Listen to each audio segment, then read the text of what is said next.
Eu vou lá, então. Outra frase lá, ó. Nós vamos falar agora,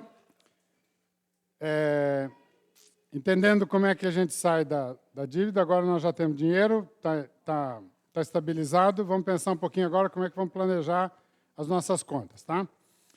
A frase que está ali diz assim, ó.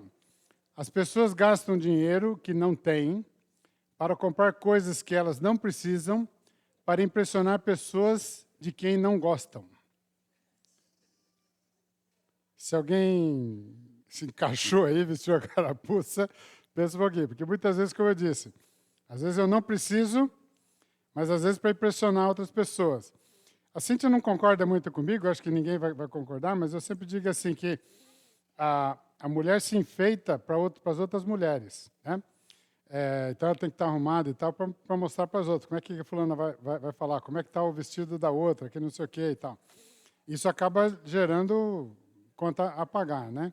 Então tem que pensar um pouquinho, porque por isso que eu lembrei dessa frase aí. Então, as pessoas gastam dinheiro que não têm para comprar coisas que não precisam para impressionar pessoas de quem não gostam. Tá? Guarda aí se isso servir para você. Então vamos lá, nós falamos aqui, e a pergunta está ali. Você sabe para onde vai o dinheiro que você ganha todos os meses? Onde é que está o seu dinheiro?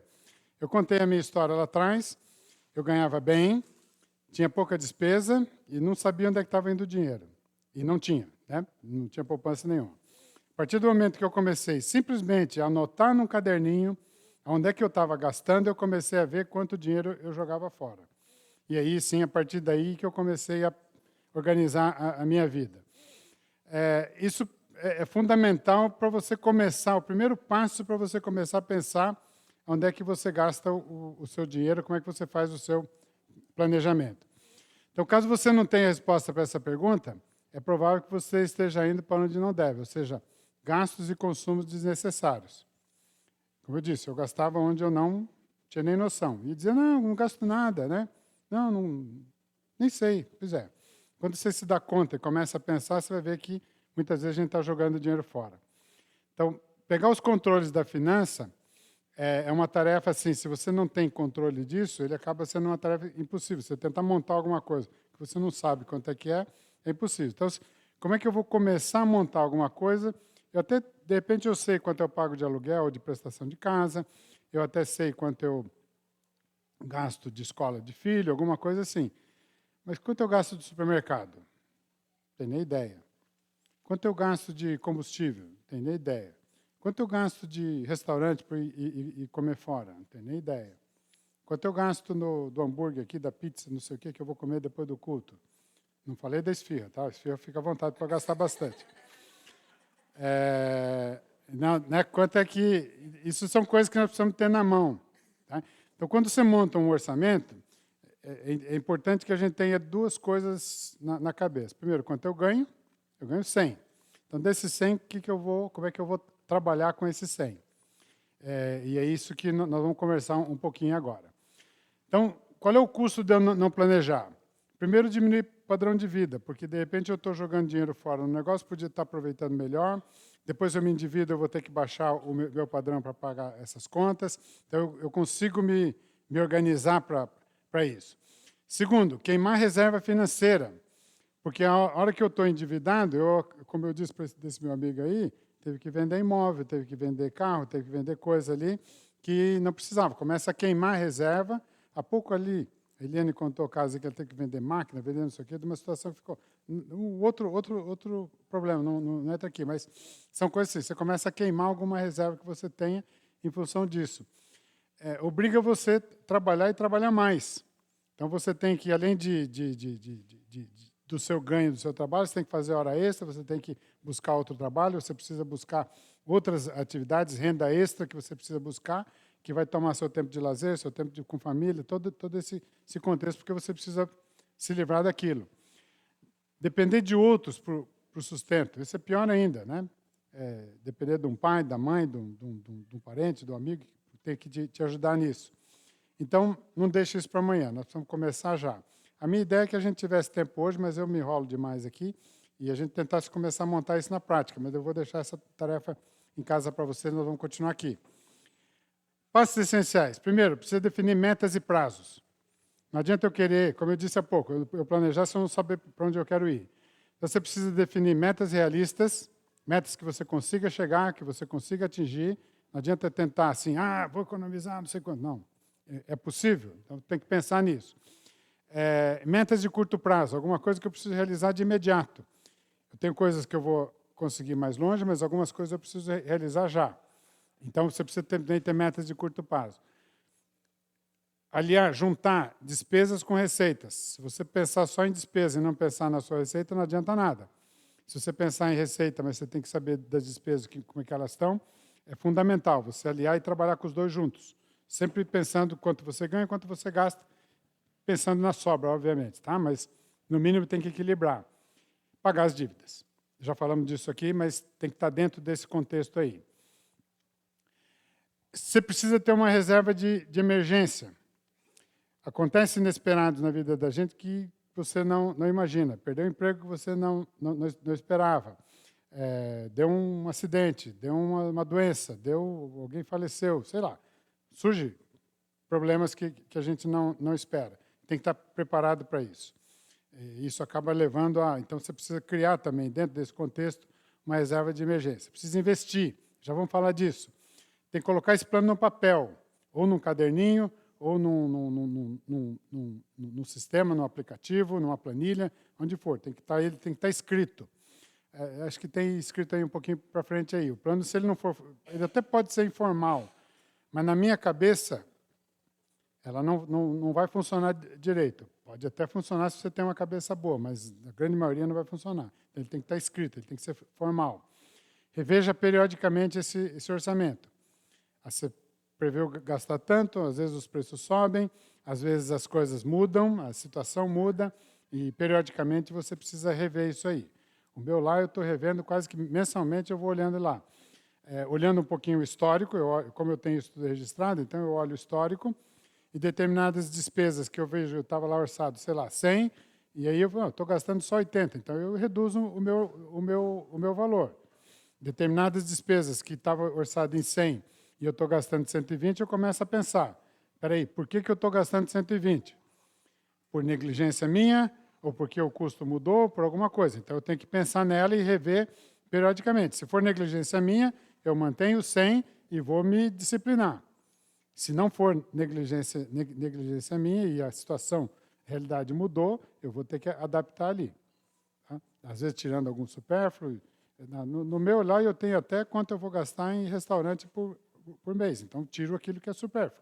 Eu não preciso comer em restaurante todo mês. Então, eu diminuo dali e vou ajustando a cada período. Periodicamente, eu estou lá revisando o meu plano. Por exemplo, eu disse que eu tenho um valor lá, X, lá, que está só para viagem para São Paulo. Aí muda aí, a economia muda os preços de passagem. Eu tenho que pensar, vale a pena eu continuar lá em São Paulo ou eu consigo rever aqui dentro desse contexto? É assim que todo mês eu estou acompanhando e preciso acompanhar passo a passo. Tá? Quem participa? Já falei disso. Pai, mãe, empregada, se tem em casa, todo mundo. Quando eu coloco empregado ali, é faxineira, seja lá quem for. Não adianta você estar lá tentando trabalhar e quem está fazendo faxina está jogando detergente, jogando coisa fora lá, gastando luz, jogando água fora, tudo isso que envolve gasto. Então, toda a família tem que estar, quem mora junto, quem participa da casa de alguma forma, tem que estar junto nesse contexto.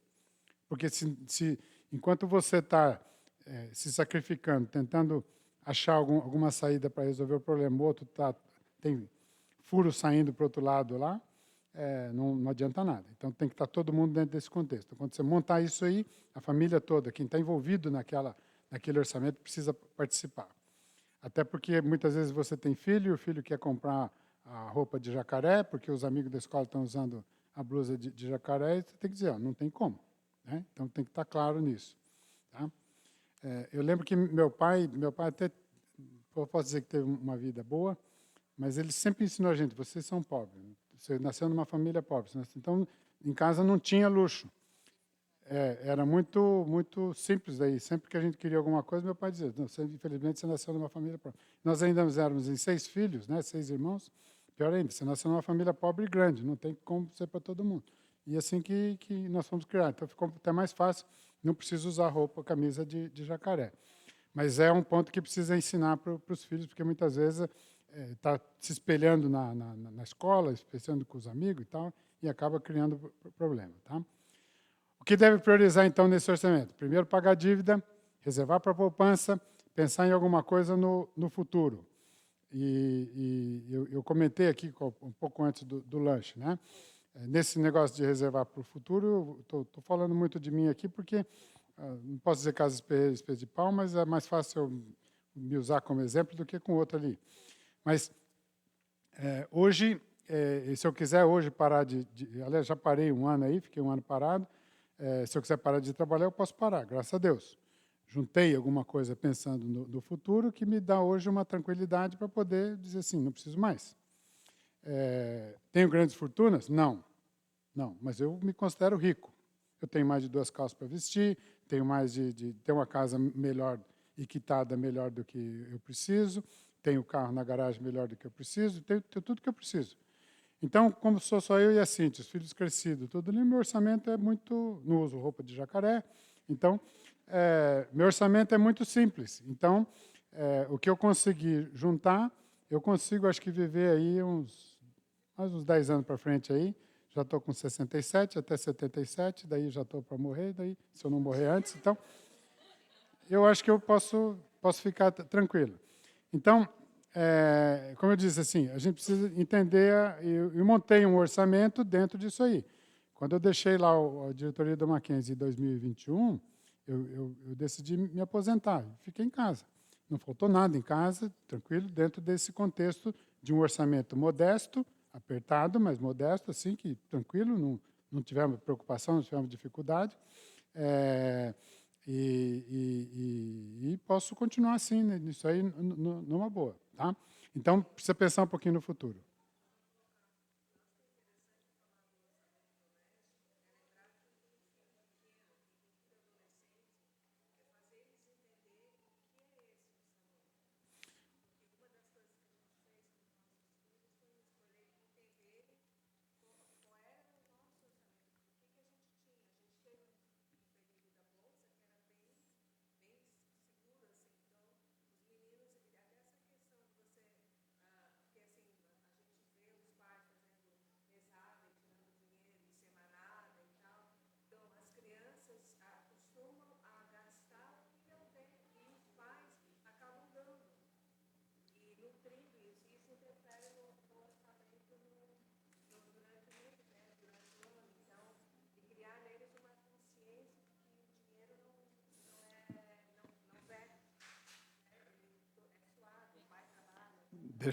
Deixa para o avô que já está aposentado dar o dinheiro para o neto.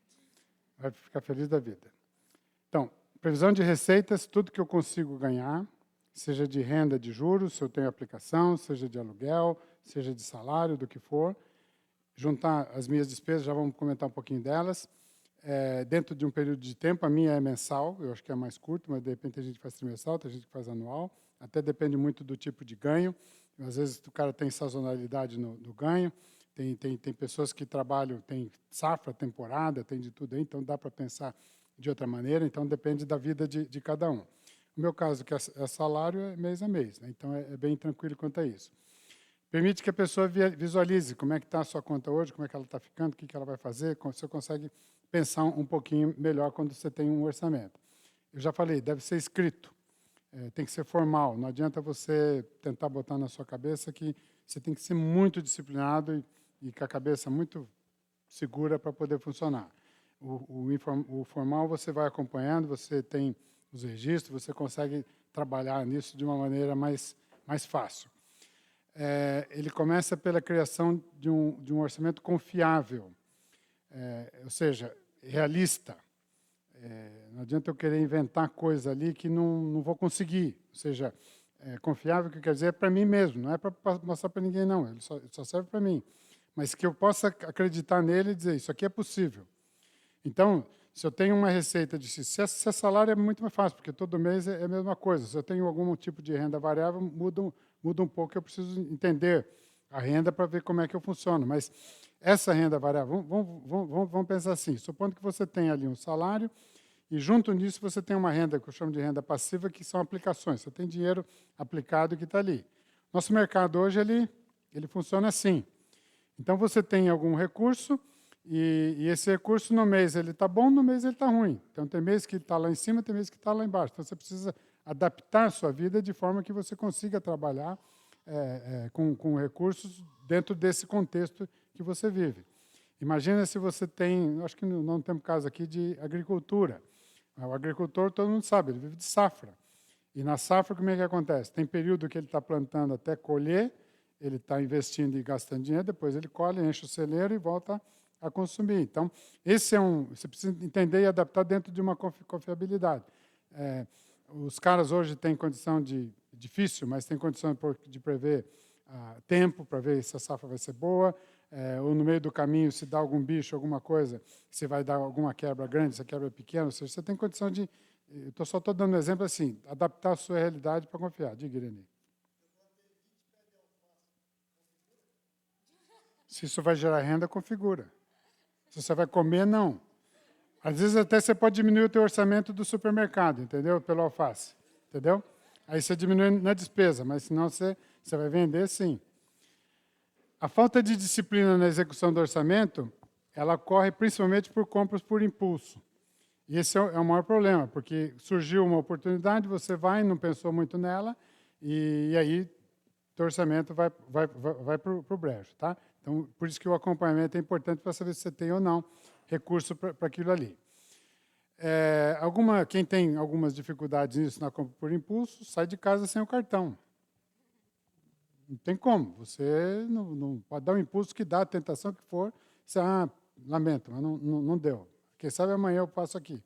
Amanhã você não passa mais, já passou e tal, aquele impulso e tal. Então, se você não tem esse controle de passar na frente de uma vitrine, você pode, então, sair sem o cartão. Ponto. Né? Não tem problema. Embora hoje o cartão está no nosso telefone, tem tudo que é lugar aí, mas precisa saber se controlar com o impulso. A observação de qualquer um desses princípios, sim, muito simples, você consegue bons resultados e evitar esse problema de compra por impulso. Despesas projetadas são sempre superadas, ou seja, o que acontece? Quando você executa um orçamento de um modo incompleto. E agora eu quero chegar num pontinho importante. Como é que eu fiz o meu? Primeiro, registrando as minhas despesas. Vários meses. Quanto maior o tempo que você tem isso registrado, mais tempo você tem de ver o comportamento daquela despesa. Então, se você gasta R$1.000 no supermercado todo mês, ele vem mantendo essa média todo mês, você sabe que pode pôr R$1.000 de supermercado.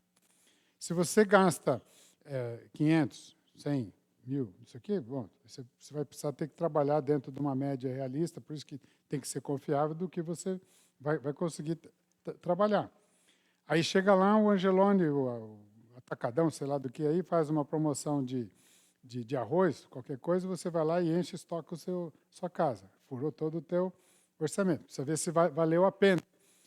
Porque muitas vezes você está deixando de ganhar numa aplicação em alguma coisa ou pagando algum juro, e aquele ganho daquele desconto pode não ter valido a pena a compra. Isso começa a dar oscilações no teu orçamento. Então, você precisa pegar e trabalhar. Para ele ficar bem elaborado, você tem que ter um histórico. O histórico daquele tipo de despesa.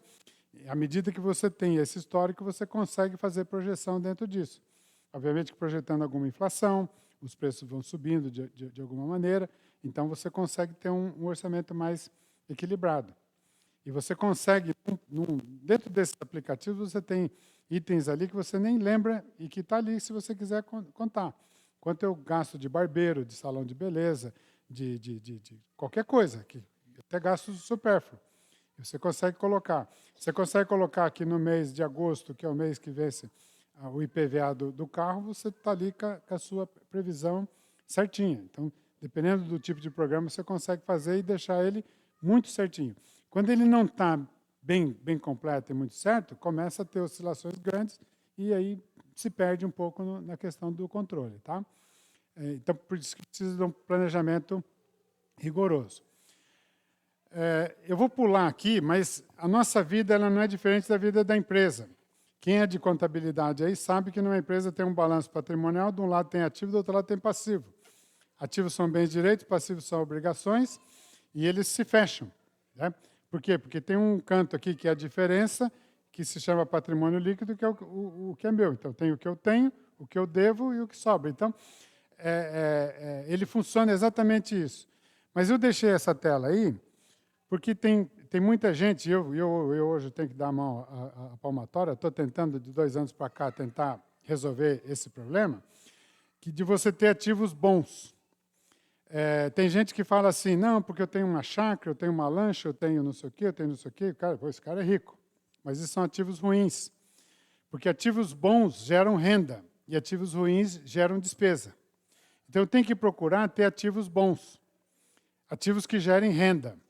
Eu estou dando a mão à palmatória porque eu estou tentando fazer isso com o apartamento lá na praia. Então, eu já tenho aquele apartamento lá há vários anos e é um ativo ruim. Eu sempre ensinei que você tem que ter ativo bom e eu tenho um ativo ruim. Por quê? Tudo bem, tem um apartamento na praia, legal, mas só dá despesa aquele negócio lá. É condomínio que eu pago, IPTU que eu pago, tem uma taxa mínima de água lá que por ser da praia, não sei o que, é alta a taxa, pago lá sem usar mais do que eu pago aqui na casa que eu moro aqui. Tem um monte de despesa aquele negócio. Isso é um ativo ruim. Então, não adianta eu ter um sítio lá, que legal, tenho um patrimônio. É um ativo ruim, porque ele dá despesa. Se eu tenho isso para lazer e eu uso aquilo e tenho condições, ótimo, aproveita a vida. Agora, se eu estou criando ali um negócio para não usar, só para isso, que é o caso do apartamento lá na praia, que eu e a City, raramente a gente vai lá, é um ativo ruim. Agora, nos 2 anos para cá, eu estou tentando, pelo menos, equilibrar a despesa lá, alugando na temporada. Mas, até então, todos esses anos, eu não fazia nada com aquilo lá. Não alugava, né? É um ativo ruim. Então, eu só estou dando exemplo assim. Nós precisamos ter ativos bons que gerem renda. Tá? E ativos ruins não vale a pena porque eles geram despesa. Então, não adianta eu ter o ativo que não funciona. Tá? Então, esse é o ponto. E também, igual a empresa, eu tenho uma demonstração de resultado. Quanto eu ganho, quanto eu gasto, a diferença dentro da nossa contabilidade aqui é o superávit ou o déficit ali dentro do que sobrou ou que faltou. Então, eu preciso ter. Esse aqui, principalmente, eu preciso ter. E se eu tenho esse controle, esse negócio, ele vai me dar bem certinho o que eu tenho, o que eu ganhei e o que eu gastei, e essa diferença que eu preciso acompanhar.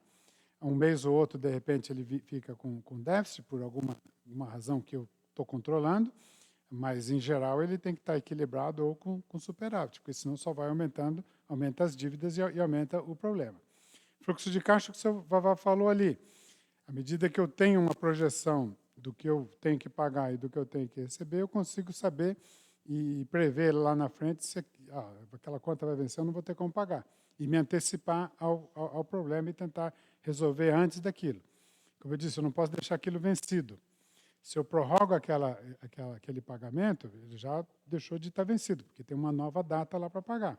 Ou então eu tenho que achar algum jeito para não deixar aquilo lá vencido e achar um jeito de pagar. Eu faço sobrar daqui, ou tomo um outro empréstimo, sei lá, alguma coisa eu preciso fazer, eu não posso deixar a conta vencida. E o fluxo de caixa que nos leva a isso. Então, nós precisamos, para montar esse orçamento, classificar essas despesas. Então, você tem algumas despesas que são obrigatórias e fixas. O que é obrigatório? Aluguel ou moradia ou prestação de casa, tanto faz ali, é fixo, todo mundo tem todo mês. A minha casa está quitada, mas eu tenho condomínio para pagar ali todo mês, eu tenho IPTU, tenho contas ali que são fixas que eu não tenho como fugir. Tá? Todo mês elas acontecem. Eu tenho algumas obrigatórias que são variáveis. Alimentação, vestuário, higiene, limpeza, energia elétrica e tal, são despesas que elas são variáveis, elas não têm o mesmo valor todo mês. Mas ela é obrigatória, eu preciso comer, eu preciso me vestir, eu preciso material de higiene, de tudo. Tá? Ali eu preciso de alguma coisa que são obrigatórias. Ali tem telefone que não é obrigatório, eu consigo viver sem o telefone, mas estamos colocando ali. Mas alguma coisa ela não precisa. Aquilo ali é variável, tá? São coisas que eu preciso ter. Agora, eu tenho aquelas que não são obrigatórias, que eu consigo viver sem elas, e que são fixas. Se eu tenho empregado ou faxineira, se eu tenho plano de saúde, assinatura de jornal, TV a cabo, seguro e tal, são algumas coisas que eu consigo viver sem aquilo, mas são despesas fixas. E outras que eu consigo viver, está ali o telefone de novo, porque, na verdade, eu tinha ali em cima o telefone fixo em casa e depois o celular, mas hoje está tudo junto, aí ninguém mais tem os dois, por isso que está o telefone de novo ali. Mas são despesas variáveis e que eu consigo viver sem elas. Eu preciso identificar isso na minha vida ali, e aí só com as anotações, só com o registro, o que eu gasto de cada uma conta dessa. Tem um padrão médio de gasto. Então, energia, por exemplo, dependendo da sua situação, você pode gastar mais no inverno e menos no verão, e dependendo da situação, você gasta menos no inverno e mais no verão. Por que eu digo isso? Porque às vezes você tem um esquema de aquecimento na sua casa de água lá tão caro que acaba no inverno você gasta mais, e no verão você quer economizar, não liga o ar-condicionado. Ou então o outro vive ar-condicionado ligado direto lá. Então, ela acaba sendo meio que variável, mas você precisa ter essa média para conseguir montar o seu orçamento. Então, você precisa estar com isso registrado e saber essa média e entender os tipos de despesa que você tem. O mais importante dentro desse contexto aí é você entender o que é obrigatório e o que não é obrigatório. Aquilo que eu preciso e aquilo que eu não preciso. E se eu estou endividado e preciso fazer gerar um saldo final positivo entre receitas e despesas, aí sim que eu preciso pensar bem no que não é obrigatório, o que eu posso cortar, o que eu não posso cortar.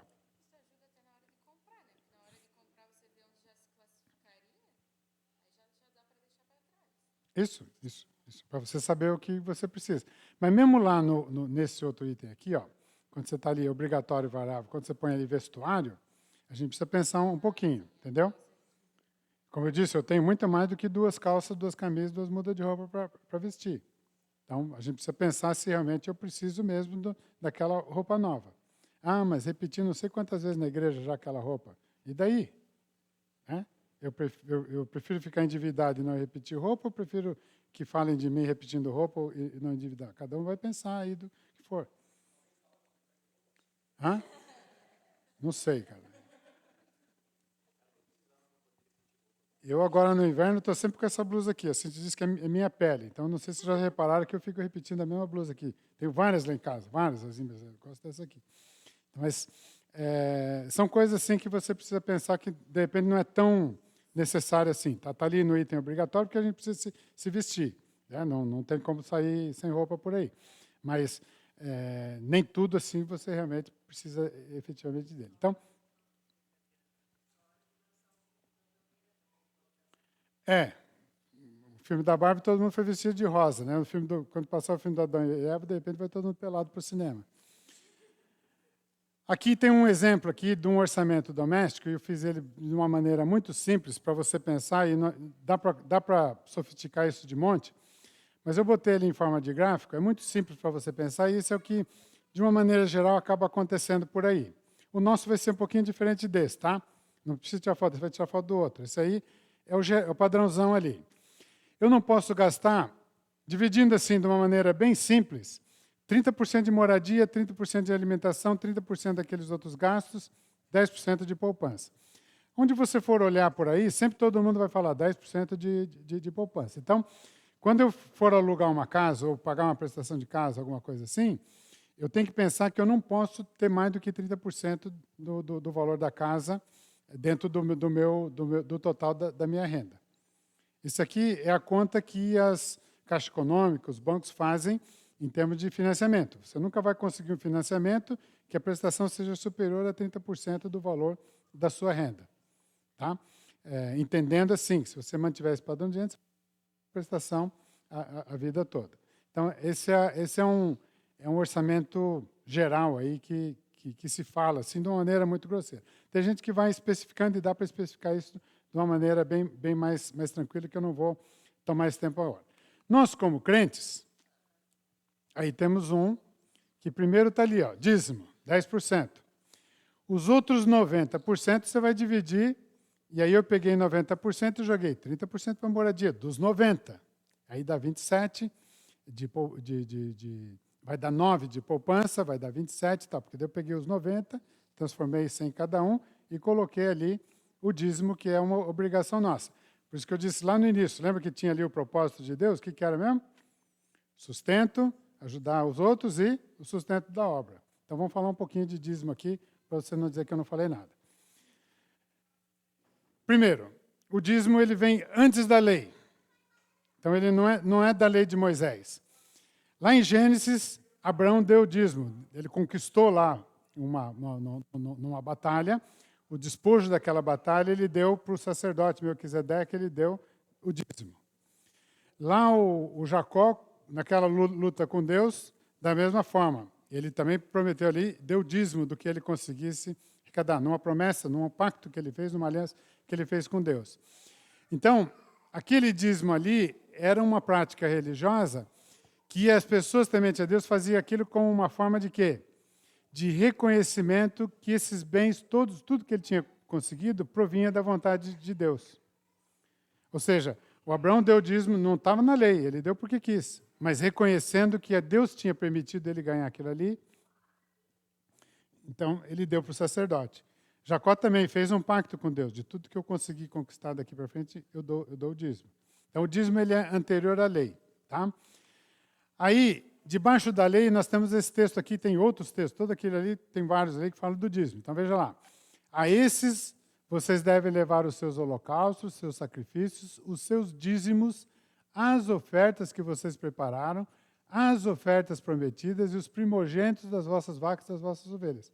Você vê que não é só o dízimo. Dízimo e oferta. Ou seja, o dízimo é o mínimo que você contribui.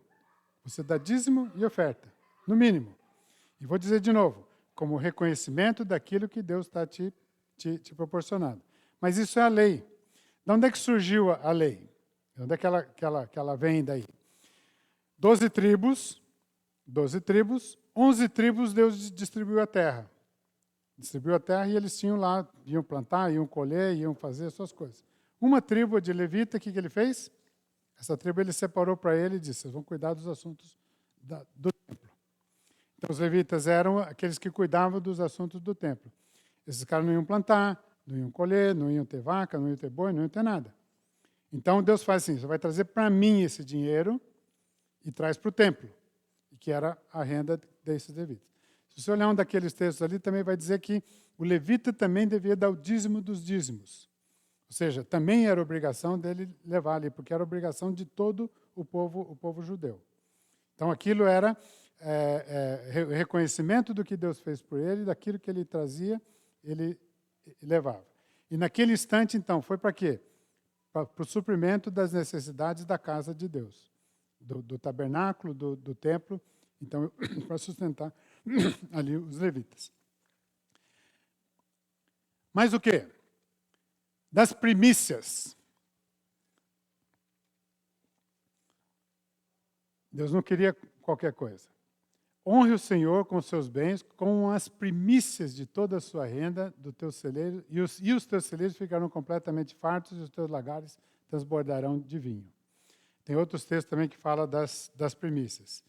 Então, por isso que naquele desenhozinho que eu fiz ali, naquele gráficozinho, o dízimo está logo em cima ali, é o primeiro. Então, ele tem que ser das primícias. A primeira coisa que você faz é isso aí. Você vai retirar aquele valor e colocar. Lembrando o seguinte, é daquilo que Deus te dá. E Deus abençoou Abraão, Deus abençoou Jacó e abençoou todo aquele povo, que se você vai olhando a história ali, todo mundo era rico ali naquelas terras, e Deus abençoa e ele não deixa faltar. E eu posso dizer isso por experiência minha. Já passei por crise, já tive bem, já tive mal. O dízimo nunca fez falta no meu orçamento. Então, Deus não vai deixar fazer falta. Eu tenho um monte de história que eu não vou contar aqui para mostrar que Deus sempre estava ali. Sempre estava ali e nunca faltou. Por maior fosse a dificuldade que eu tivesse, já passei por várias aí na vida. Então, precisa honrar o Senhor com os bens, com as primícias da tua renda. Tá? Lá no Novo Testamento, não tem um mandato claro como tem no Antigo Testamento, não tem um mandato claro dizendo assim, dá o dízimo. Tá? Não tem. Isso não está que nem está ali no Antigo Testamento. Não, pode deixar. Ela quer que eu tome água aqui e fica. não tem um mandato claro. Mas Jesus, nesse episódio aqui, lá em Mateus 23, o que ele fala? Ai de vocês, escribas, fariseus, hipócritas, porque vocês dão o dízimo da hortelã, do endro e do cominho e desprezam os preceitos mais importantes da lei, a justiça, a misericórdia, a fé. Mas vocês deveriam fazer essas coisas sem omitir aquelas. O que estava acontecendo ali? O judeu, o hipócrita, o fariseu hipócrita que ele está mencionando ali, ele dava o dízimo do centavo. Então, se ele tinha um salário lá de 1.425,32, ele pegava e dava exatamente nos centavos ali, na continha feita ali.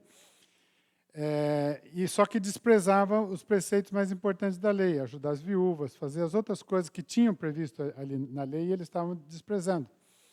Mas queriam ser bonito e dava ali do cominho e como ele diz ali. Traduzindo para hoje é como se fosse dos centavos. O que Jesus fala para esse povo? Fazer essas coisas, ou seja, praticar o juízo, a misericórdia e a fé, sem omitir aquelas. Ou seja, sem omitir o que eles já vinham fazendo. Então, Jesus deixa isso muito claro ali, a respeito dessa questão. Lá no Novo Testamento, Paulo fala bastante lá sobre uma oferta, sobre isso aí. E ele dá a questão que é a questão do dízimo. É a proporcionalidade. No primeiro dia da semana, cada um de vocês separe uma quantia conforme a sua prosperidade. E vá juntando, tal, para quando ele for lá não precisar. Então ele diz assim, já vai separando ali, porque como eles tinham safra, dependendo da época, então vai guardando aqui essa quantia. Então, ela é proporcional. E o que é o dízimo se ele não é proporcional? Ninguém dá um dízimo maior ou um dízimo menor. Todo mundo dá igual, 10%. Né? Não tem. O tamanho dele é o mesmo para todo mundo. Ele é proporcional ao que Deus nos dá a cada pessoa. Então, lá no Novo Testamento, o apóstolo Paulo já fala dessa questão da proporcionalidade. Já está ali, contribuição conforme os ganhos de cada um. Essa aí era a tarefa que eu tinha que fazer. Deixa eu falar um pouquinho mais sobre a questão do dízimo. Só um pouquinho, Daniel.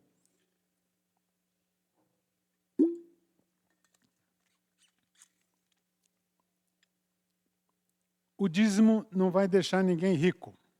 Tá? Pelo fato de você dar o dízimo, você não vai ficar rico. O texto que eu li ali, ele fala em transbordar os seus celeiros lá, ele fala nisso. O que Deus quer dizer com isso? Não vai fazer falta. Você pode tirar aqueles 10% do teu orçamento que não vai fazer falta. É isso que Deus está querendo dizer.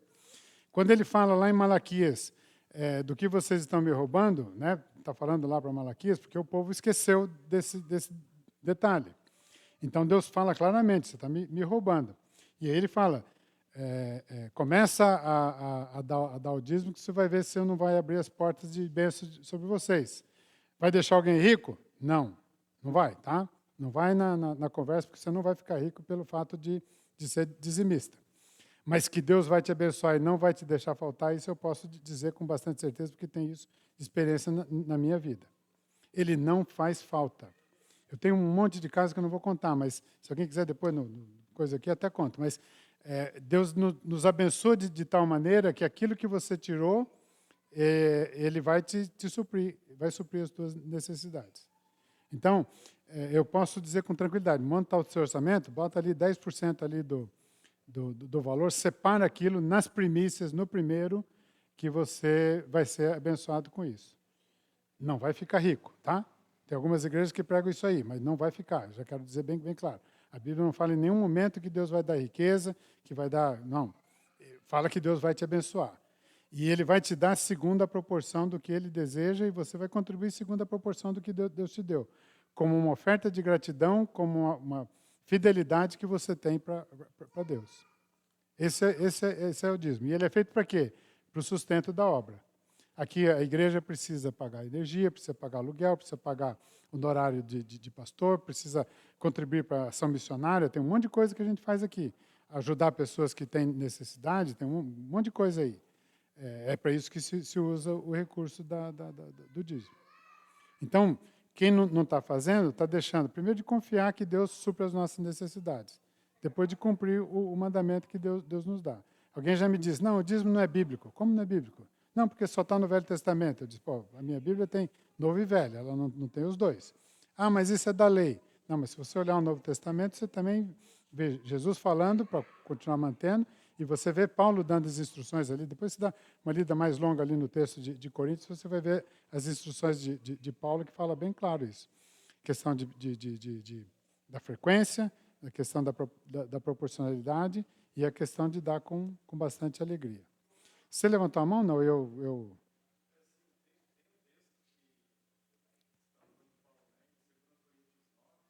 É isso mesmo.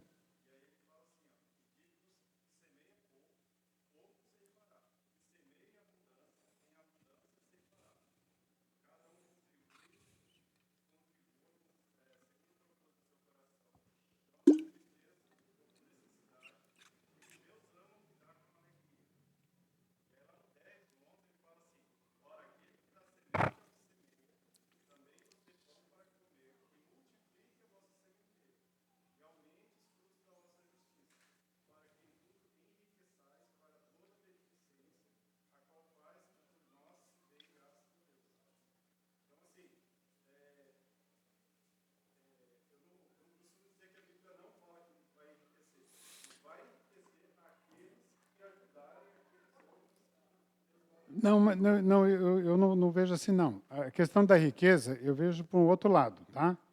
Eu considero o cara rico que tem milhões aí de grana. Acho que eu vou no conceito ali do Gustavo, tá?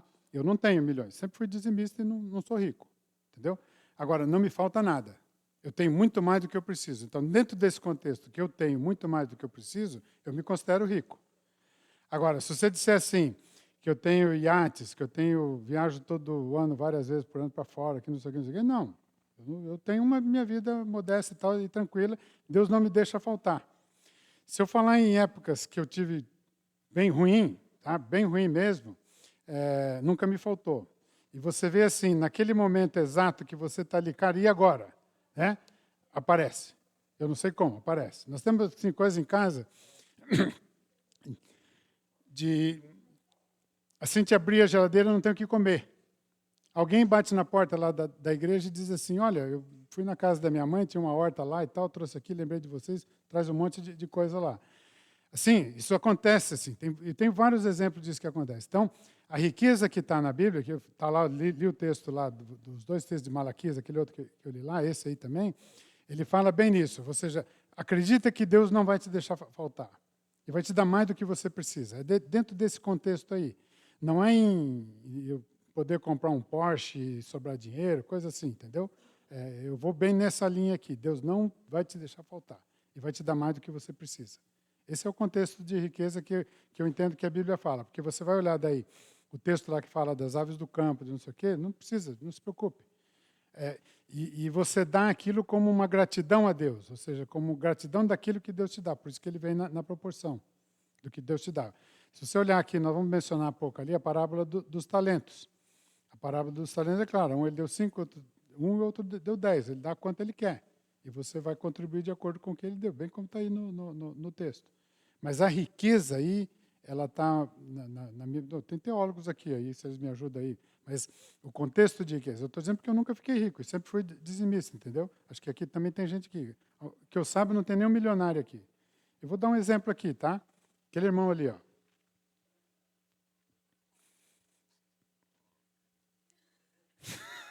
Ele mesmo, o Vanderlei. Eu sei porque eu fui tesoureiro da igreja, o Vanderlei já passou muito perrengue na vida. Mas, ó, sempre ali. Não é rico.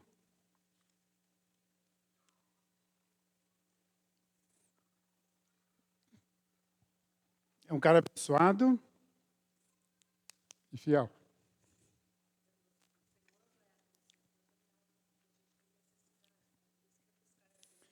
Então, eu fui tesoureiro da igreja bem no tempo que ele estava nos perrengues danados ali. Não sei como é que ele está hoje, porque eu não sou mais tesoureiro, mas eu sei que ele contribui firmemente aí, entendeu? Na pior dificuldade que eu sabia que ele estava. Então, é isso. Deus não deixa faltar.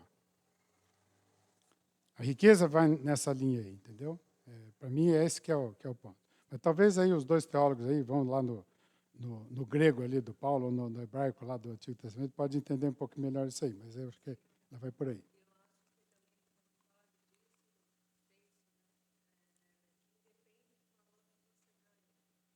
Não, ele é igual para todo mundo, é proporcional.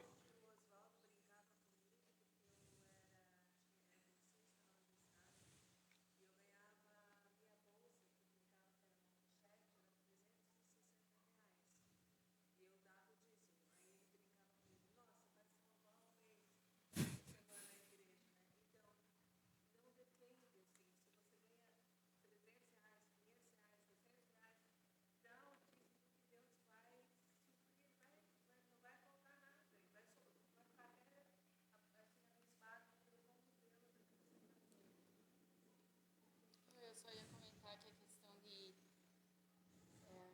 Porque eu vim de uma igreja de teologia da prosperidade, né? E essa questão de semear, a gente teve dois momentos muito diferentes, muito distintos lá em casa, né? Quando a gente começou a entender as verdades bíblicas, a doutrina sadia, né? Se libertou dessas coisas, a gente conseguiu ver de forma muito efetiva o que é esse semear, né? Porque às vezes a gente semeia com dízimos, esperando o retorno na nossa vida.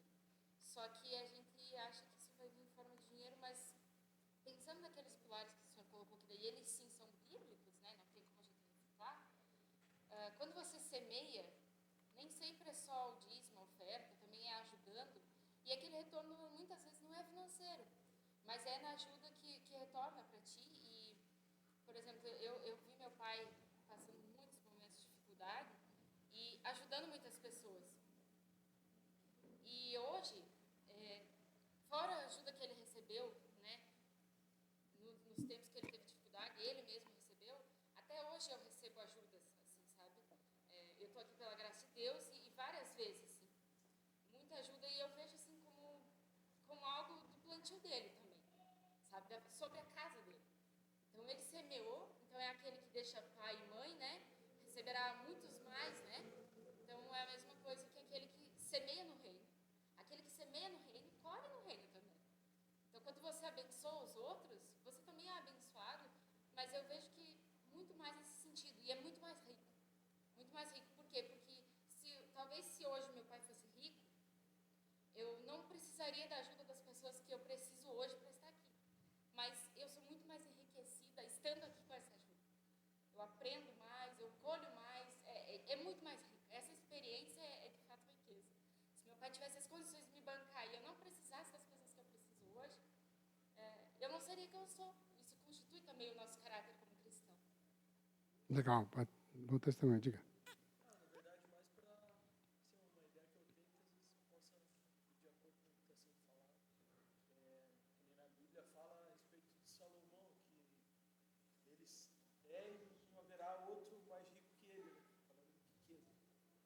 E pelo que eu penso, já quando o apóstolo Paulo fala sobre isso, essa riqueza que o senhor comenta, que às vezes a riqueza não está na quantidade monetária, porque é uma disputa se for olhar. Nunca você vai ser o mais rico, sempre vai ter alguém mais rico que você. Então você pode ter um iate, outro pode ter um iate melhor e vira uma competição. E vai para o lado da luxúria, da ostentação, que o mundo vive hoje, as pessoas não querem ser melhor que a outra, desde os mínimos detalhes. Mas a partir da hora que você aprende a valorizar as bênçãos de Deus na sua vida, começando pelo teu respirar, você se faz rico porque Deus te prometeu isso. Eu acho isso interessante, tá? A riqueza está no quanto você valoriza o que Deus te dá. Se você valoriza muito, você é o cara mais rico do mundo. Se você valoriza pouco, você é o mais pobre. E Deus vai dar de acordo com o que Ele quer, mas o que eu quero colocar assim, não é a riqueza de bens materiais, não é a quantidade de dinheiro que você tem na conta bancária, pode ter certeza. E se você for olhar, boa parte dessas igrejas que pegam a teologia da prosperidade, o grande público que está lá não é rico.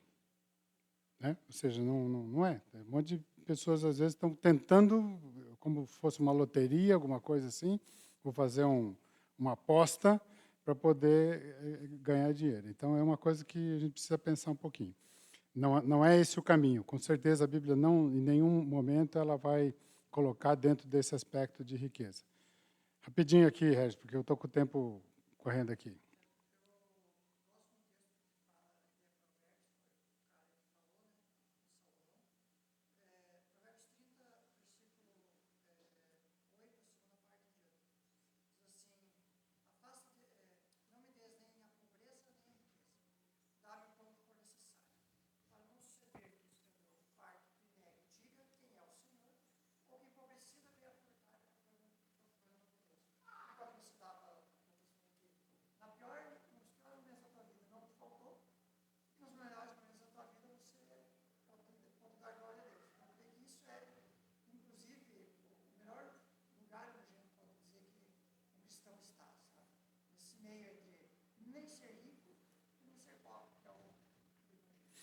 Esse texto aí, quando está lá, um monte de texto do ladinho do outro ali, falando de riqueza, ele está lá, bem nessa linha aí mesmo.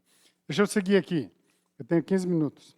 Nem isso, mas eu vou acabar com o encontro dos moços aqui. Eu já paguei minhas dívidas, já organizei a minha vida. Agora, como é que eu vou investir a sobra? Agora tem que fazer sobrar, né? Então, vamos rapidinho aqui, pensar um pouquinho. Deixa eu ver a frase ali. Se você almeja ser rico, pense em poupar assim como você pensa em ganhar, tá? Ou seja, se eu quero ganhar, eu também preciso poupar, porque senão eu gasto tudo. Por que poupar? Acumular dinheiro para consumo futuro, impossibilidade de consumir agora, mas eu vou consumir depois, reserva para eventuais emergências, para a educação dos filhos, para a aposentadoria, para atender imprevistos, para ganhar dinheiro com a poupança. Ou seja, quando eu falo de poupança, não estou falando da caderneta de poupança, estou falando de ter recurso dentro desse montante para poder até ter recurso com isso. Como poupar? Primeiro, estabelecer metas de poupança. Ou seja, quanto eu vou, dentro daquele orçamento que eu estou fazendo, dentro daquelas metas que eu estou tentando montar minha casa, estabelecer metas para isso. Para que eu consiga cumprir essas metas, eu preciso gerenciar os gastos, porque se eu não gerenciar os gastos, vai faltar. Porque para a gente consumir é fácil, ganhar é difícil, mas gastar é fácil, né? Só dar uma voltinha ali no shopping ali que você vai achar o que gastar. Só de entrar no shopping já no estacionamento, não fez nada, você já pagou alguma coisa. Envolva todos os membros da família, já comentamos sobre isso. A família tem que estar envolvida. Invista em ativos bons, não em ativos ruins. Você já sabe o que é ativo bom e ativo ruim. Seja feliz nessa jornada. Ou seja, tenha sucesso se você fizer assim. Primeiro, eu preciso avaliar uma coisa, tolerância ao risco. Quando a gente fala de investimento, você tem vários tipos de investimento com vários tipos de risco. E isso você precisa ter bem certinho. Nós vamos falar já do perfil que você tem que ter. Você precisa conhecer esse teu perfil. Porque quando você faz investimento, seja o que for, pode ter um com risco baixíssimo, outros com risco bem elevado. Mas você pode perder. Tá? Então, você precisa ter uma tolerância ao risco. O tempo que você deseja investir. Eu tenho recurso, quanto tempo? Volte me às vezes pergunta, Ciro, onde é que tem uma sobrinha aqui que eu faço com ela? Eu sempre digo, primeiro depende do teu perfil, segundo depende do prazo que você tem para esse dinheiro. Você vai precisar desse dinheiro quando? Então, esse é um ponto. É um dinheiro para aposentadoria, eu quero estar sobrando porque eu quero fazer uma viagem, eu quero educar meus filhos, depende da idade deles. Tem uma série de coisas que você precisa saber o tempo que tem ali. Possíveis reações à queda de cotações e oscilações do mercado.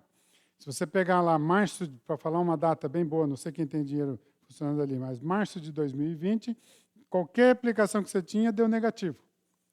Menos poupança. Mas o resto, tesouro direto, que você tinha deu negativo. Quando começou o início da pandemia, despencou tudo aí, tudo. Tá? Então, você precisa saber, e agora? E agora? Né? Perdi. Então, você precisa saber bem direitinho como é que funcionam essas possíveis reações para a tua reação, como é que você trabalha nisso. A tua capacidade de investimento, ou seja, quanto eu tenho, como é que eu consigo fazer isso, qual é o valor que eu preciso. A necessidade de liquidez, ou seja, se é um dinheiro que posso aplicar por um tempo maior, preciso dele de imediato, porque dependendo do tipo de aplicação, você pode atrelar um prazo e depois você não consegue mexer naquele recurso antes daquele prazo, então você tem que entender bem direitinho a tua necessidade. Quando eu falo liquidez, é você transformar aquela aplicação em dinheiro vivo, tá? Quando eu usar essa expressão aí. Objetivo, né? De curto, médio e longo prazo. Então, você precisa entender o seu perfil. E aí é fundamental. Quando você entra num banco e quer fazer qualquer aplicação no banco, qualquer uma, a primeira coisa que eles vão pedir é você fazer um questionário do teu perfil financeiro. Aí, de acordo com o teu perfil, eles vão te dizer para que caminho você vai. Então, o primeiro perfil é conservador. Esse conservador, ele busca a segurança do dinheiro. Ele não quer perder. Então, ele vai acabar tendo riscos baixos, tá? Investimentos com risco baixo. Está focado em não perder nada pelo caminho, uma modalidade que oferece um potencial mais baixo, mais previsível. Então, esse é o cara que é conservador. Tem um cara que é moderado. Ele é um meio termo. Ele pode até ir meio arrojado, um pouco arrojado, mas ele tem um pouco de conservadorismo nele. É alguém que ainda mantém um interesse pela segurança, mas dispõe a arriscar alguma parte tentando buscar algum rendimento um pouco melhor.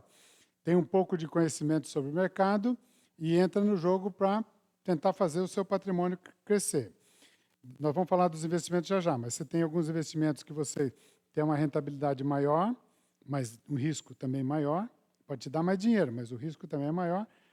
Você tem uma rentabilidade menor, mas você tem um risco menor também. Caderneta de poupança é o pior investimento que tem, mas é o de rentabilidade menor e com menos risco. Ou seja, mesmo assim, dependendo do valor, você tem um fundo garantidor ali que consegue te repor, você não perde. Então, só para dar um exemplo aí do que pode ser. E o arrojado é aquele que está disposto a correr risco para obter um retorno maior. Então, você tem um perfil maduro, visão estratégica para enfrentar esse mercado. E ele oscila um monte. Se você acompanha aí o dia a dia, só vê o jornal toda noite, você vai dizer, a bolsa subiu, a bolsa caiu, não sei o quê, entendeu?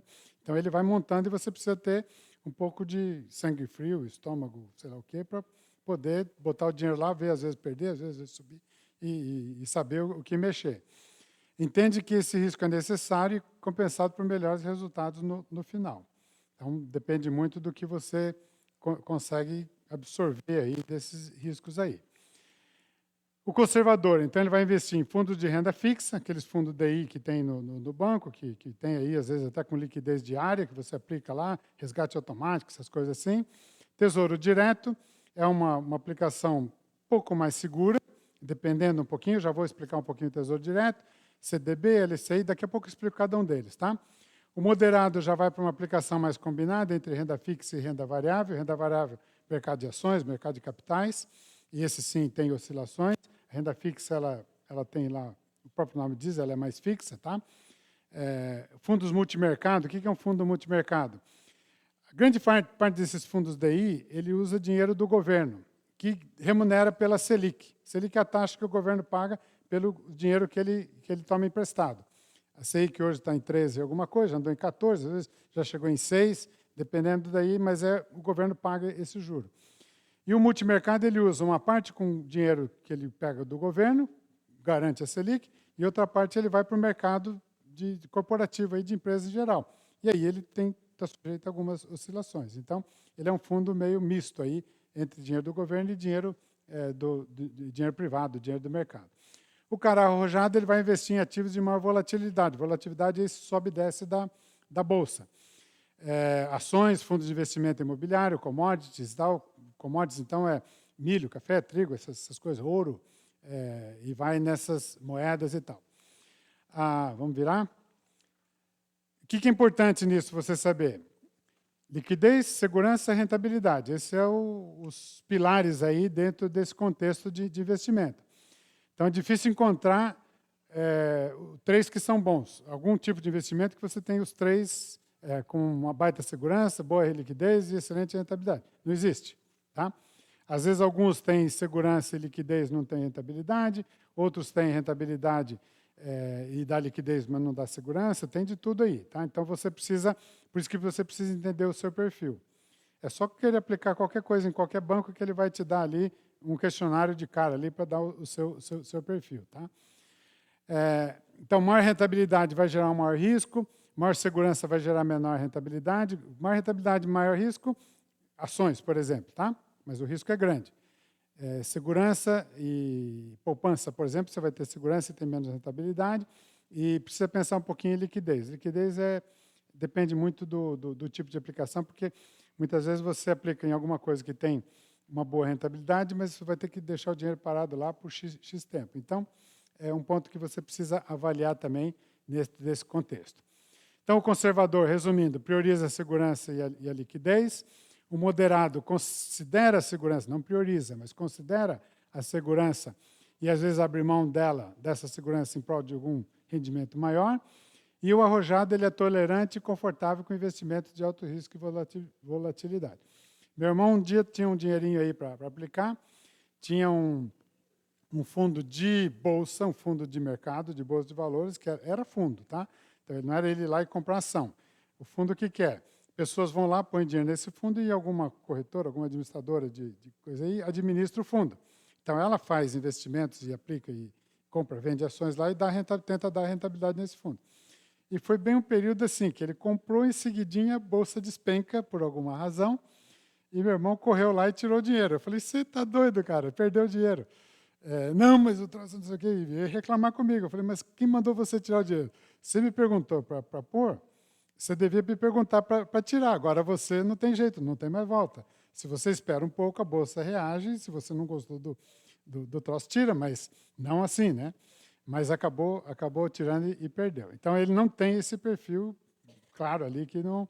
Disse, não, que eu botei ele numa fria. Mas daí, passou um tempo, eu mostrei para ele, olha aqui, ó, você tirou o dinheiro, olha como é que ele está agora. Aí ele tinha subido, eu falei, agora era hora de tirar. Existem outros olhares ainda, tá? Que a gente nem fala, mas só para mencionar. Um super conservador, um medroso e mórbido, ele tem medo de perder dinheiro, ou seja, bota só na poupança, se você estou declarando aqui, porque tem gente que eu sei que só tem dinheiro na caderneta de poupança, atira de lá, tem outros que são tão seguros quanto, já vou falar, pode tirar de lá sem medo. E tem um maluco, ou seja, esse está acima do arrojado, esse exagera até, tá? Nesse negócio de investimento, só para mostrar aqui. Então, antes de investir, você precisa primeiro conhecer o seu perfil. Preciso fazer que nem aconteceu com o meu irmão. Perdeu o dinheiro ali à toa, tá? Assim, não conheceu o perfil dele, e eu também devia ter falado isso para ele, não falei, e ele acabou dando mal. Tem um objetivo no que você vai investir, porque dependendo do seu objetivo, você pode conseguir uma certa segurança e uma certa rentabilidade de acordo com o prazo que você tem desse dinheiro. Então, ó, eu quero daqui a X anos, aqui, ó, casalzinho aqui, daqui a X anos, eu vou casar em tanto tempo eu vou ter que morar de aluguel um pouquinho aqui e tal, mas eu quero comprar uma casa. Então, eu começo a trabalhar já e tem um tempo, mais ou menos, previsto, eu sei o que eu posso fazer. Então, de acordo com o tempo, eu consigo depender e vou saber que tipo de investimento eu faço. Determine o prazo do investimento, entenda os riscos do investimento e prepare aportes frequentes. Eu preciso estar sempre engordando aquele porquinho ali. Tá? Então, não adianta eu botar o dinheiro lá e esquecer.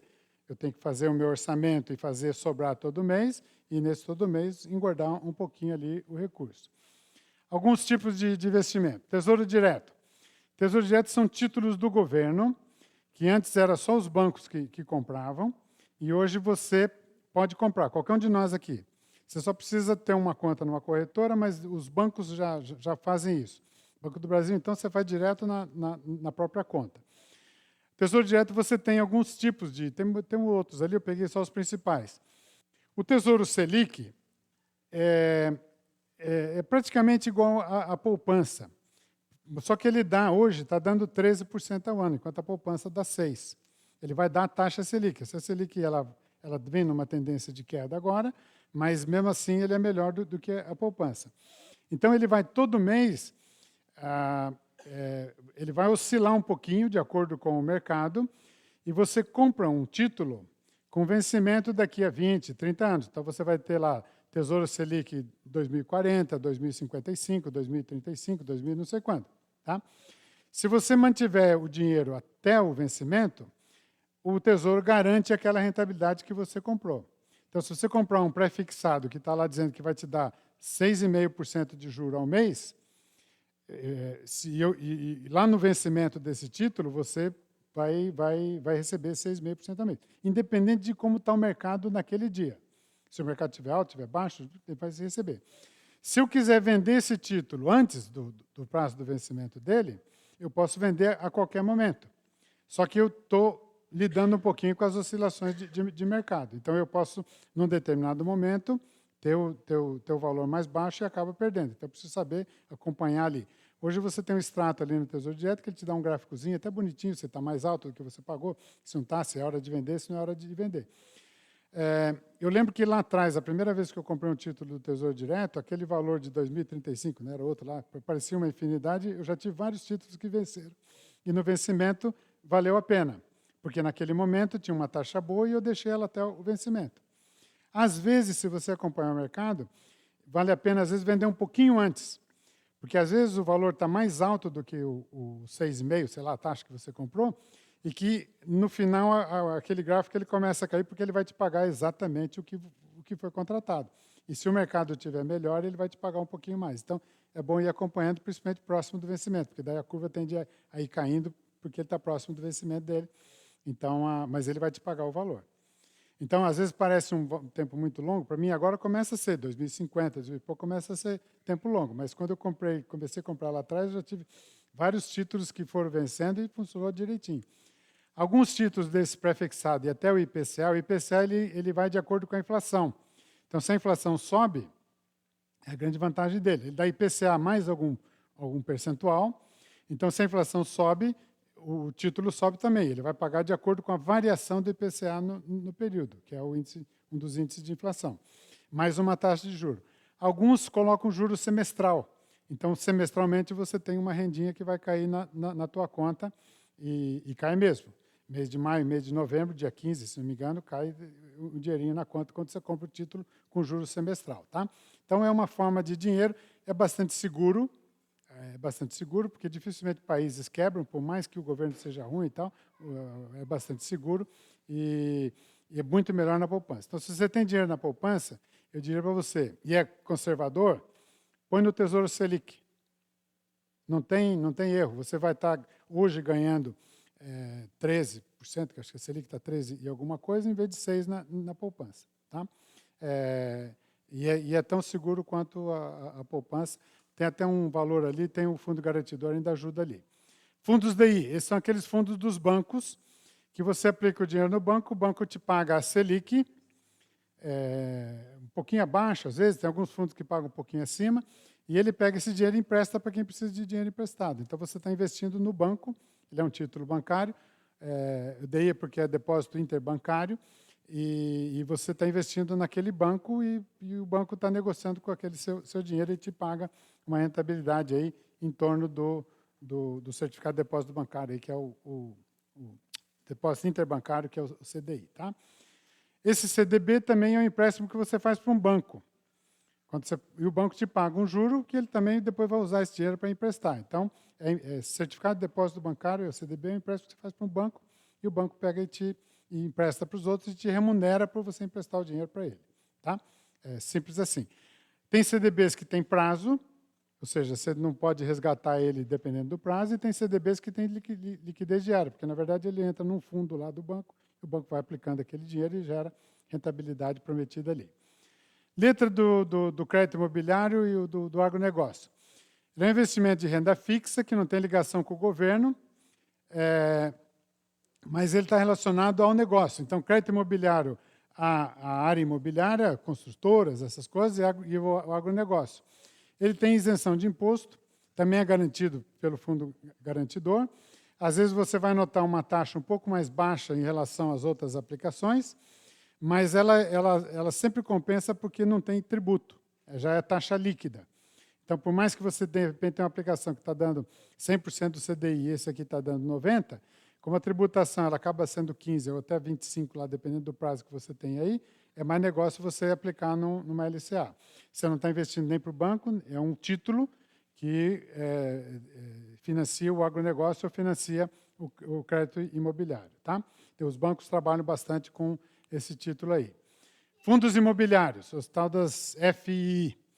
Fundos imobiliários são empresas, ou seja, dinheiro no mercado financeiro, que eles fazem o quê? Eles investem em galpões, investem em prédio, investem em um monte de coisa, e esses fundos, eles vão gerar o aluguel que gerar, a renda que gerar, eles distribuem para os cotistas. Ali você tem, primeiro, você tem um aluguel, que vai receber todo mês, vai cair o dinheirinho ali na conta, e ele também ele é negociado na bolsa, então, às vezes, o valor ele oscila. Então, você pode comprar, às vezes, um fundo. Eu comprei um agora esses dias que paguei 107. O valor dele hoje na bolsa está 105. Mas se eu somar o que eu já ganhei de renda no mês, ele está me dando mais do que qualquer outra aplicação que eu tenho. Por quê? Por causa embora tenha caído o valor nominal dele, se eu quiser vender aquele título hoje, eu perderia, mas não vou perder porque o que ele já me deu de rentabilidade mensal, ele já está superando a perda do valor que deu de mercado. Então, ele pode valer a pena para quem precisa de renda. Tá? Tem que pensar bem, porque todos eles têm risco. Tá? Eu estou contando aqui rapidamente como é que é, mas todos eles têm um determinado risco. Mas, para quem precisa gerar renda, é como você comprar um imóvel e receber aluguel. Só que aí tem gente administrando, gente especialista que está administrando aonde vai botar esse dinheiro e que vai te fazer gerar renda. Tá? Então, pode ser uma boa opção. Por mais que o preço dele, nominal dele de face caia, a rentabilidade que ele pode dar no mês a mês pode dar uma boa renda aí. Fundo imobiliário ainda, você pode ter fundo que eles chamam fundo de tijolo, que é ligado à construção, fundo de papel, que é composto de títulos. O que são esses recebíveis? Já vai ter outra coisa ali. O recebível é porque, às vezes, pensa numa construtora que vende um prédio aí e vai ter a recuperação desse prédio aí 10, 15, 20 anos, dependendo do financiamento que ela faz. Então, ela tem aqueles títulos que estão na mão das pessoas que compram, com o tal do financiamento próprio, e ela precisa, às vezes, de dinheiro para começar outra obra. Então, ela põe esses títulos no mercado, então o título vale 100, ela dá um deságio, que seria uma taxa de juros, e esse título é negociado no mercado. Então, essas empresas eles ganham nesse fundo de papel em função da diferença, porque ele compra com deságio, ou seja, ele compra com um valor menor e vai receber depois com um valor maior. Tá? Então, isso é o que chama ali de recebíveis. Então, são recebíveis ligados ao mercado imobiliário. Os híbridos, eles têm um pouco de tijolo e um pouco de papel. E esses FOFs aí, que é chamado fundo dos fundos, tem outros fundos de investimento. Aí tem uma misturança danada ali que não é só imobiliário. O que eu comprei agora, que tem dado uma rentabilidade boa, ele é um fundo imobiliário, mas ele está ligado ao agronegócio. É outra coisa que está aí. Ou seja, é dinheiro que está investido, é um fundo, está gerando renda, mas ele está ligado ao agronegócio, tá? Que hoje é uma coisa que tem sido boa aí.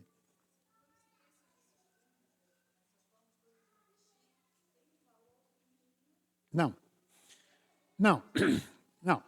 Sim. Eu posso te responder já? Tá. Eu acho que até tem aí, mas eu já quero colocar isso aí. Deixa eu terminar, que eu já te respondo aí. Certificado do agronegócio do imobiliário. São os recebíveis que eu falei há pouco. Esses são fixos só para isso. Então, títulos que ele chama ali de securitizado, ele está isento de imposto de renda também, esses dois tipos de aplicação, e são títulos de recebíveis, ou seja, de novo, as empresas precisam de dinheiro, então elas adiantam esse dinheiro com algum desconto e esses títulos são negociados no mercado de compra e venda. Tem gente comprando, tem gente vendendo, tem gente precisando de dinheiro e vai gerando rentabilidade aí. Às vezes gera perda, por isso que tem risco. Tá? Hoje eu tenho um CRA desse do agronegócio ligado aí à Klabin aqui, e tem sido, foi uma aplicação bem interessante que eu fiz. Eu só senti porque eu tinha proposto um valor maior, porque isso funciona mais ou menos assim. Quando eu fiz a proposta, eles lançam um edital, uma chamada aí no mercado, você diz assim, eu vou investir X aí nesse negócio. Aí, dependendo do montante que eles têm para investir, e dependendo do montante que tem, que às vezes é maior, de pessoas interessadas, aí, na proporção do que você colocou, ele vai te dar o valor. E nisso aí, me deu um valor pequeno, depois deu alguma coisa que eu não entendi direito, acabou vindo menos ainda aí o final lá, mas tem dado uma boa rentabilidade aí. De novo, agronegócio aí, que eu estou entrando aí na moda agora. Ações. O que é uma ação? Quando eu compro uma ação, tem duas coisas ali. Vou para a segunda linha. Mercado primário e mercado secundário. O que é o mercado primário? Quando uma empresa ela quer ampliar o capital dela, ou ela quer se lançar na Bolsa de Valores ou no mercado, ela vende pela primeira vez uma ação, que é o chamado IPO, aí, ou ela mesma ela já está no mercado e ela resolve ampliar, botar mais ações no mercado, ou seja, amplia o capital dela, é uma forma dela buscar dinheiro no mercado. Quando você compra ação de uma empresa, nesse caso, que é o lançamento, você passa a ser sócio dessa empresa, você entra no contexto lá. Aí tem outras coisas, ações nominais, ações ordinárias, um com direito a voto, outro com preferência no dividendo, tem uma série de coisas, não vou entrar aqui agora, mas você passa a ser sócio daquela empresa e participa do lucro ali. Ó. Até que está ali? Você tem o rendimento de dividendos e o juro do capital próprio. Ou seja, você começa a ganhar algum dinheirinho ali desde que a empresa tenha lucro. Ou seja, se a empresa der prejuízo, não, mas se ela der lucro, ela vai te dar algum dinheiro ali, dependendo do tamanho da proporção das ações que você tem. Só que você comprou ali, esse dinheiro vai para o caixa da empresa. E a empresa vai fazer os investimentos dela, o que ela tem que fazer. Aí você não vai conseguir chegar na empresa e dizer assim, comprei, agora não gostei, me devolve. Danou-se. Você comprou a ação, você fez parte ali do negócio. Mas se eu não quiser mais, eu tenho que ir para o mercado secundário, que é a Bolsa de Valores. E achar quem tem interesse nessa ação para que e vender no mercado. E essa ação, a empresa já está com a grana dela, já está funcionando, e essa ação está girando aqui. E o objetivo que a empresa tinha, que era de botar dinheiro no caixa dela, está lá, cumpriu o objetivo. Agora, eu que sou investidor, eu vou ter que ir para o mercado e dizer, não quero mais. E achar alguém que queira comprar. O preço vai oscilar dependendo do interesse desse comprador. Se é uma empresa grande, uma empresa que está dando lucro, uma empresa que está dando resultado, vai ter um monte de gente querendo comprar e o preço sobe. Se é uma empresa ruim, que está indo mal, que não sei o quê, tem um monte de gente querendo vender e o preço cai. Então, essa oscilação ela vai em cima desse contexto aí. Mas a empresa já era. Eu vou ter agora aqui para o mercado, chamado mercado secundário, já dou. E esse mercado é que vai me dar aí o valor da ação. Eu comprei esse tempo aí uma ação da Eletrobras. A Eletrobras estava aí, privatização, não sei o quê, e paguei R$ 43,00 na ação. Ela chegou a 50 e pouco. Eu achei que era hora de vender, mas falei, não, mas vai dar um outro pique. Todo mundo dizia que ia dar outro pique aí e tal, e eu segurei. Aí entrou o Luiz da Silva no governo, começou a falar um monte de bobagem aí, e a Eletrobras que ia não sei o quê, não sei o quê. A ação hoje estava 35, 36, 30 e pouco aí. Agora, o que eu tenho que fazer? Se eu vender, eu assumo o prejuízo. Está lá, não estou precisando, na hora que ela subir, eu me livro dela. Mas a Eletrobras ficou com a grana, agora eu tenho que tentar ir para o mercado secundário, que é o chamado, vou para a Bolsa de Valores e tentar vender no preço que eu achar que der. Se um dia eu precisar de dinheiro, eu tenho que vender do jeito que tiver o mercado naquele dia. Tá? Mas isso funciona assim. E quem vai para isso tem que saber que tem esse risco e que tem que estar firme nesse aí. Você ia falar lá, Daniel? Ah, não, era o seu Vavá. Perdeu. Lamento, perdeu. Tem jeito. Tá? Então, ele tem alto risco em função dessa volatilidade do mercado, então o cara tem que estar ciente desse risco. Você não precisa comprar ação. Se você comprar um fundo de ações, é o mesmo risco, tá? Só que daí eu ponho um dinheirinho e tem um monte de gente especialista que está gerindo ali o mercado. Tem uma coisa que eu não coloquei, está ali, ó. Estratégia de longo prazo versus especulação. O que é especulação? Esse nome parece meio difícil, assim, meio chato, mas ele não é nada mais, nada menos do que aquele que está ali todo dia no mercado comprando e vendendo, aproveitando as oportunidades. Então, esse cara tem que estar atento ao mercado, e aí qualquer piscadinha torta de um presidente, de alguém lá na China, não sei o quê, afeta o mercado. Por quê? Porque isso pode gerar prejuízo ou lucro para a empresa, e aí vai ter gente interessada em vender ou comprar. Então, ele é um mercado muito sensível, muito volátil, e você precisa estar ali. Então, o cara que está na especulação, ele está ali, ou seja, naquele dia fazendo o quê? Olhando o mercado e dizendo, essa aqui é a hora de vender, essa aqui é a hora de comprar. No mercado imobiliário tem gráficos, tem bolsas que você analisa, não vou entrar aqui, mas tem um monte de técnicas que você vai acompanhando e sabe mais ou menos a hora de comprar e a hora de vender. O problema é que quando começa a subir, você nunca pode ir até o fim, porque você não sabe a hora que ela vai cair. Então, você tem que, ganhei um pouco, eu vendo e parto para outra que está subindo. Então, tem umas análises ali que você precisa fazer para entrar nesse mercado. Aí precisa de tempo, precisa de dedicação. Eu dando aula uma vez ali em Joinville também sobre esse tema, um aluno falou, ele perdeu o emprego, trabalhava naquelas indústrias ali de Joinville, e tinha ali um dinheirinho, ele entrou, fechou com 3 pessoas de confiança, que ele conheceu pela internet também, ele nunca tinha visto, mas 3 pessoas que se entenderam, e ele estava 1 ano e meio e feliz da vida porque ele estava ganhando mais do que ele ganhava na empresa trabalhando ali, cumprindo as 8 horas dele por dia. Por quê? Porque os 3, à medida que tinham informações, compartilhavam só entre eles, e aí eles sabiam exatamente a hora de comprar e a hora de vender. E estava ganhando dinheiro com isso. Eventualmente perdia, mas mais ganhava do que perdia, vivendo de especulação. Tem muita gente que vive disso e trabalha com isso. Tá? Então, como eu disse, uma estratégia de curto e longo prazo, mas é um risco muito alto. Então, como investir? Valor do investimento, agora sim, Marinês. Caderneta de poupança, você pode começar com R$5, R$10, R$20, né? O que eu quando eu comecei lá atrás, o que eu comecei? Eu comecei devagarinho, o que eu tinha, não tinha muito, poupança. Quando eu juntei uns quinhentão, Tesouro Direto. Você pode ir com 100, 200 no Tesouro Direto, entendeu? Mas você tem uma gestãozinha ali que o valor é muito pequeno que não vale a pena, entendeu? Aí eu fui para o Tesouro Direto. Independente disso, você pode trabalhar hoje, por exemplo, o Banco do Brasil, ele tem um fundo ali chamado RAI. Vou dar a dica aqui, ó. É o melhor que tem hoje ali no Banco do Brasil, com tranquilidade, com segurança, tem dado uma boa rentabilidade. É um fundo de liquidez imediata, eu posso baixar a hora que eu quiser, e tem dado aí 1 e pouco por cento ao mês líquido, tá? Que é um fundo que tem sido bom aí, é um fundo DI, e tem ido bem. Ele vai ter uma tendência de queda nos próximos meses, porque a Selic está caindo, então ele vai cair do mesmo jeito, mas ele tem dado uma boa rentabilidade, tem sido bem administrado. Que você pode ir ali com R$1.000, com um valor assim, você já consegue aplicar ali.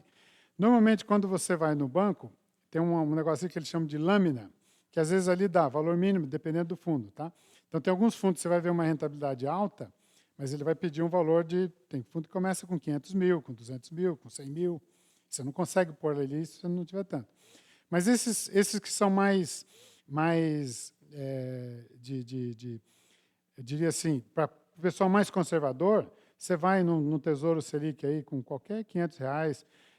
Esse fundo que eu comprei, esse fundo do agronegócio, eu comecei com 12 mil ali, só. Tá? E a rentabilidade que ele está me dando, eu estou reaplicando, aí deu um mês lá que deu R$100 e poucos. Eu fui lá na bolsa e comprei uma ação. Uma cota do fundo, né? De R$100 e poucos, 105, né, que era o valor dela. Entendeu? Não tem problema, você vai lá e compra uma cota. Tá? Então, tem vários ali que dependem do valor.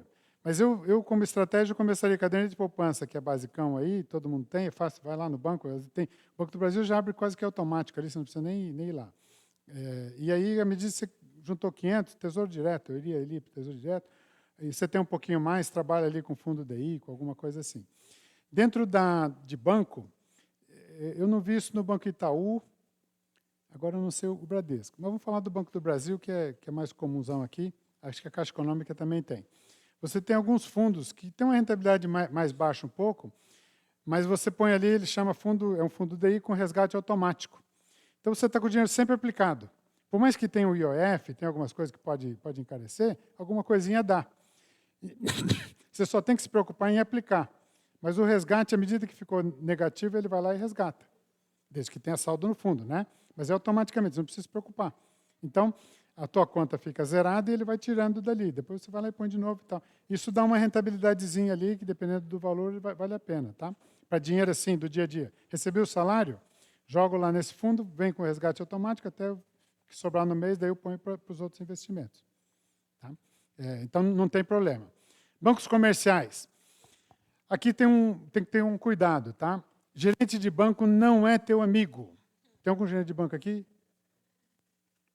Não, mas tudo bem. Eu já dava aula ali, tinha gerente de banco, eles ficavam bravos comigo. Ele não é teu amigo. O gerente de banco, ele vive do cumprimento das metas e das comissões que ele ganha pelos cumprimentos de meta. Então, o interesse dele é que o banco ganhe dinheiro, não que você ganhe dinheiro.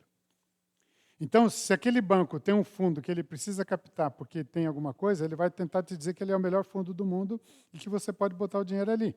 Por quê? Porque ele tem meta para cumprir. Então, cuida com o gerente de banco. Difícil você achar um gerente de banco que seja teu amigo. Os bancos hoje eles têm o gerente da conta, o gerente de investimento, o gerente que cuida disso, daquilo. Eu tenho no Banco do Brasil, a minha conta está aqui numa agência, que tem um gerente lá, que ele me classificou lá, não sei qual foi o critério do banco, mas é só para investidor. Então, ele vem, ele me liga, ele dá palpite, ele cita, mostra, fala como é que está o mercado, volta e meia ele está me procurando. Isso. Mas o cara, ele cumpre meta do banco. Tá? O Banco Itaú, eu tenho um gerente da minha conta e tenho um gerente só de investimento, que fica me ligando, dá dica e tal. De novo, eu até ouço os caras, tal, mas você tem que acompanhar o mercado. Então, cuida que o gerente não é teu amigo. Aí você tem aqueles bancos chamados bancos de investimento. XP, por exemplo, tem o C6, tem o PTG, tem vários bancos ali. Esses bancos, eles têm uma coisa interessante, que eles são bancos de investimento, ou seja, são feitos para isso, e que se você abrir uma conta na XP, vamos falar dela aqui, que é mais comum aí. Se você abrir uma conta na XP, ela vai te dar ali um gerente que vai cuidar dos seus investimentos. Esse cara é funcionário da XP. Mas a XP tem um negócio interessante. Ela tem, como é que chama? Tem um nome aí. Tem um tipo de empresa aí que ela cuida só de investimentos do mercado. Então, o cara dessa conta, Diagrama Investimentos, não sei o quê, tem uma série de empresas ali que são associadas da XP, e essas empresas, elas miram na tua rentabilidade, porque não é a XP que paga elas. Não é trade, tem um nome aí. É um assessor de investimento, tá? Que funciona assim, tem a Cultura Invest, tem várias ali. A XP tem uma lista assim, de empresas associadas que eles estão no mercado de financeiro e eles cuidam de investimentos. Eles ganham como? A XP paga uma comissão para eles da rentabilidade do que você ganhar. Porque a XP, à medida que eu estou com o dinheiro lá, ela está ganhando dinheiro com o meu dinheiro, porque ela está fazendo os investimentos dela e ela ganha. Então, esses assessores são como uma espécie de um corretor que está buscando, tem esses investimentos, ele está buscando pessoas que vão fazer os investimentos da XP. Então, ele ganha da XP e não ganha de você. Então, o interesse desses caras é que você ganhe dinheiro. Muda tudo. Porque enquanto o gerente do banco está querendo que o banco ganhe dinheiro para ele ganhar, ele quer que você ganhe para ele ganhar. Quanto mais você ganha, mais ele ganha. Então, isso aí é um ponto mais interessante, porque se você tem um cara desse, é lógico que esses caras aí precisam dos... Quanto é, Rodrigo? Quanto é que tem que ter aí? 20 milhões. Não precisa de 20, não, mas eu tenho muito menos que isso e tem um cara desse lá. Mas eles têm o cara te liga, Ciro, surgiu uma oportunidade boa aqui. Esse CRA que eu tenho lá foi desse cara, e que está dando uma boa rentabilidade, entendeu? Então, ele sabe os negócios porque ele quer que você ganhe. Então, ele pode te ajudar bastante quando você vai para um banco de investimento, que são esses assessores financeiros. Home broker, só um pouquinho, seu Vavá. Home broker, o que é? É você mesmo operando na bolsa, dentro de casa, no seu computador. Então, aí você entra, por exemplo, Itaú Corretora, Banco do Brasil, tem um monte aí que você mesmo vai lá e compra ou vende ação. Então, se você conhece o mercado, sabe um pouquinho desse negócio, você pode mesmo fazer as suas operações dentro de casa, comprar e vender, você não precisa de ninguém te ajudando aí. As corretoras cobram uma comissão, mas é uma forma que você tem. Eu só recomendo, porque ações é um mercado muito volátil, muito risco, então você precisa ter um pouquinho de conhecimento, análise gráfica, tem uma série de coisas ali que você precisa entender para vir esse mercado. Fala, seu Vavá, que eu quero encerrar aqui, que eu estou atrasado. Vai na mesma linha, seu Vavá. Eu não sei como é que está, porque eu não tenho nenhum investimento em ouro, mas ele vai na mesma linha. É commodity, ele oscila, e assim como arroz, café, feijão, o senhor pode investir em commodities do jeito que for, mas vai ter a mesma oscilação do mercado.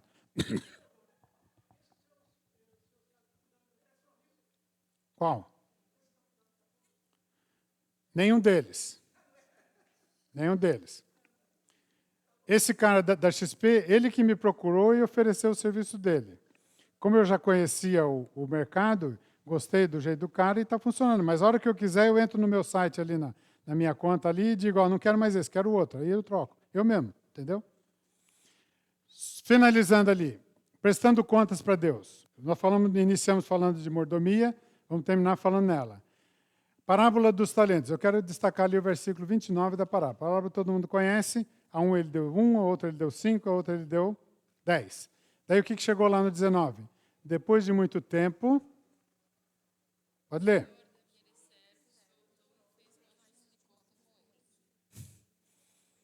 Está claro? Tem outros textos que falam também nessa mesma linha aí, tá? Ou seja, o dinheiro não é nosso. E a parábola dos talentos, ela está ali na Bíblia bem por isso. Ou seja, ele deu de acordo com o que ele quis, um pouco mais para um pouco menos para outro, mas Deus volta e nós temos que prestar conta. O dinheiro não é nosso. Nós somos mordomos. Nós vamos prestar conta a Deus dos 100%, não só dos 10% que nós demos. Ou seja, não é porque eu dei o 10%, agora eu estou livre, posso fazer o que eu quiser com os 90%. nós temos que prestar conta do 100% do que Deus nos deu. Dúvidas? Não tem? Finalizando aqui, ó. Eu estou atrasado aqui, ó. Finalizando aqui. Tudo que você ouviu aqui tem garantia e assistência técnica. Se você precisar de alguma ajuda, alguma coisa ali, procura. Estava conversando ali com o Jonathan, nós estamos tentando montar nós estamos tentando, de repente, montar algum esquema diferente aqui na igreja para ajudar quem tem necessidade nessa... Ô, Rodrigo, deixa eu terminar aqui, Rodrigo. Agora todo mundo que resolveu falar... Não, eu tenho que terminar, fazer oração, tudo aqui, você já está... Não dá, todo mundo falando, todo mundo curioso aí. Você estragou, cortou meu barato aqui. Então tá. Como eu disse, tem garantia e assistência técnica. Se você tem alguma dificuldade, quiser conversar sobre isso no particular e tal, fica à vontade. Tem um e-mail de contato, telefone no WhatsApp, todo mundo acha aí. Eu estava conversando ali com o reverendo Jonathan, nós estamos aqui com algumas, só elucubrando algumas ideias aí, de repente de criar algumas alternativas para ajudar quem tem dificuldade nessa área, tá? Nós estamos abertos a isso. Se precisar, fica à vontade, tá bom? Se o Rodrigo deixar, nós vamos encerrar aqui, que eu estou preocupado, porque eu tinha que terminar às 7 aqui para os moços, e passei da hora. Vou pedir para o Marcos vir aqui encerrar e orar conosco aqui, por favor.